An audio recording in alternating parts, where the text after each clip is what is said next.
काला धन यानी वो पैसा जिस पर टैक्स नहीं दिया जाता, यह भारत की सबसे बड़ी चुनौतियों में से एक है। यह हमारी अर्थव्यवस्था को कमजोर करता है, अमीर गरीब की खाई बढ़ाता है और विकास की राह रोकता है। काले धन की वजह से सरकार के पास उतने संसाधन नहीं होते कि वो शिक्षा, स्वास्थ्य और इंफ्रास्ट्रक्चर पर ठीक से खर्च कर सके। इसका सीधा नुकसान आम जनता को होता है। काला धन एक समानांतर अर्थव्यवस्था खड़ी करता है। इससे असली कारोबारियों को नुकसान होता है, विदेशी निवेशक भरोसा नहीं करते और सिस्टम में पारदर्शिता खत्म हो जाती है। काले धन से लड़ाई कई मोर्चों पर करनी होगी। कानून जैसे बेनामी ट्रांजैक्शन एक्ट और मनी लॉन्ड्रिंग एक्ट को कड़ाई से लागू करना जरूरी है। साथ ही आधार, यूपीआई और डिजिटल टैक्स सिस्टम जैसे साधन लेन देन को साफ और ट्रेस करने योग्य बना सकते हैं। अगर टैक्स व्यवस्था आसान होगी तो लोग खुद टैक्स भरने के लिए प्रेरित होंगे। टैक्स के नियम आसान करना, लोगों को जागरूक करना और ईमानदार टैक्स देने वालों को प्रोत्साहित करना जरूरी है। सरकारी एजेंसियों जैसे इनकम टैक्स डिपार्टमेंट, ईडी और फाइनेंशियल इंटेलिजेंस यूनिट को और मजबूत बनाना होगा। साथ ही दूसरे देशों के साथ मिलकर विदेशों में छुपाए गए पैसे का पता लगाना होगा।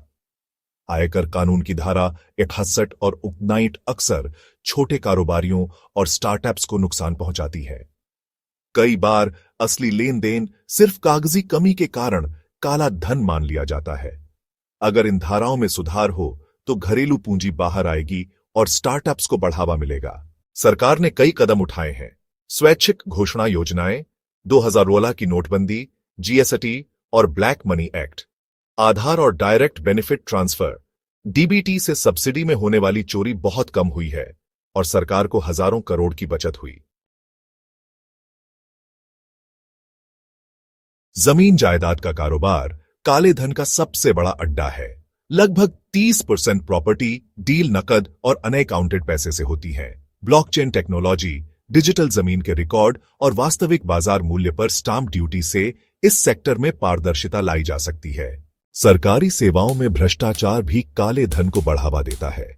सख्त कानून, विस्लब्लोअर को सुरक्षा, अधिकारियों की संपत्ति का खुलासा और तेज न्यायिक कार्रवाई से जनता का भरोसा बढ़ेगा। काला धन सिर्फ आर्थिक समस्या नहीं, बल्कि व्यवस्था की बीमारी है। इससे लड़ाई लगातार और कई स्तरों पर करनी होगी। कानून, तकनीक, जनजागरूकता और राजनीतिक इच्छा शक्ति के साथ। अगर पारदर्शिता और ईमानदारी को सिस्टम की नींव बना दिया जाए तो भारत एक मजबूत और विकसित राष्ट्र बन सकता है।